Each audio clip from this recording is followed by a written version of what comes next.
পরিবারের ভালোর জন্য কিভাবে দোয়া করা যায়। পরিবার ইসলামের অন্যতম শ্রেষ্ঠ বিষয়। পরিবারের দোয়াই আল্লাহ কোরআনে শিখিয়েছেন। বিশ্বাস করেন, কোরআনের একটা বড় অংশের দোয়া হলো পরিবারের। তার ভিতরে রব্বানা হাবলানা মিন আজওয়াজিনা ওয়া যুররিয়াতিনা কুররাতা আয়ুন, সূরা ফুরকানের 74 নম্বর আয়াতের দোয়াটা সবাই শিখে নেবেন। আর পরিবারের জন্য দোয়া না, পরিবারের জন্য অনেক করণীয় আছে।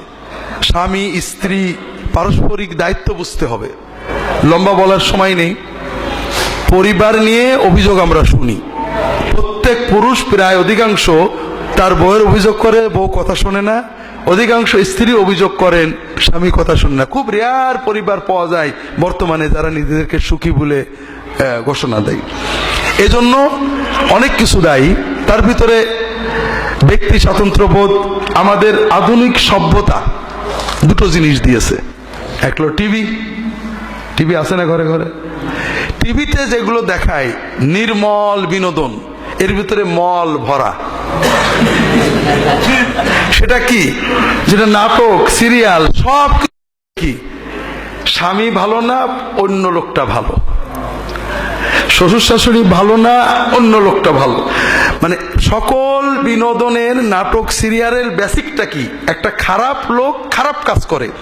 শেষ পর্যন্ত আমরা বিশ্বাস করতে বাধ্য হই লোকটা খারাপ কাজ করলেও খারাপ না। যেমন একটা মহিলা স্বামীর সংসার করতে চায়, কিন্তু অন্য একটা পুরুষের ভালো লাগে, সে করতে চায় না, মন টানে। এমন ভাবে ফুটিয়ে তোলা হয় যে পরকীয় প্রেমটা আমরাই বলবো না, আসলে সব পরকীয়া প্রেম খারাপ না, এরকম একটা ভাব। শাশুড়িকে দাজ্জাল চিহ্নিত করা অথবা স্বামীকে দাজ্জাল এইভাবে করা হয়, করে আমাদের যে সকল সিরিয়াল পারিবারিক মূল্যবোধ নষ্ট করে। এমনকি যে বাচ্চাদের কার্টুন, কি জন্য ইন্ডিয়ান কার্টুন আছে, হ্যাঁ না, ডোরিমন, দুনিয়ার অকথ্য অশালীনতা শেখায়। দ্বিতীয়ত, আমাদের সভ্যতা আমাদেরকে প্রগতি দিয়েছে। প্রগতির দাবি অধিকার, নারী অধিকার। ভাগ্য ভালো পুরুষ অধিকার এখনো দাবি শুরু হয়নি আর কি। এখন আমরা সবাই অধিকার সচেতন।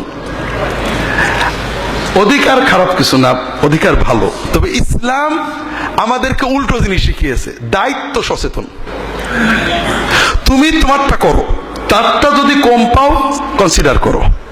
ইসলাম আমাদের কি বলেছে? তুমি যদি দায়িত্ব পালন না করো আল্লাহ তোমার ধরবে।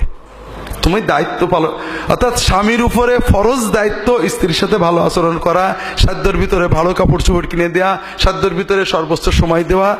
আর না দিলে আল্লাহ ধরবে। স্বামী স্ত্রীর উপরে দায়িত্ব স্বামীর কথা মানা, যেখানে যেখানে মানা দরকার, স্বামীর প্রতি কৃতজ্ঞতার বোধ থাকা, যথাসম্ভব ভালো আচরণ করা, এগুলো স্ত্রীর দায়িত্ব।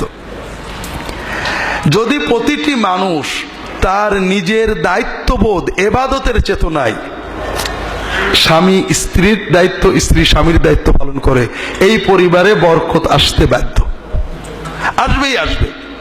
তৃতীয়ত, সুন্নাত মোতাবেক পারিবারিক সময় দেবেন। বউ মানে রান্নার পোয়া না, আর স্বামী মানে বাজারের লোক না। এগুলো আপেক্ষিক কাজ। আপনারা প্রতিদিন কত সময় একসাথে খান, কত সময় একসাথে বসে গল্প করেন, এটা একটা বড় বিষয়। রাসূলুল্লাহ সাল্লাল্লাহু আলাইহি ওয়াসাল্লাম সবাইকে নিয়ে বউ বা নিয়ে না নিয়ে খেতেন না। কাজেই প্রতিদিন 3বার বা 4বার একসাথে খাবেন, একসাথে গল্প করবেন, খাওয়া দাওয়া করবেন, অবসর সময় ছেলে মেয়েদের জন্য কাটাবেন। এগুলো সুন্নত হবে, এতে বরকত আসবে।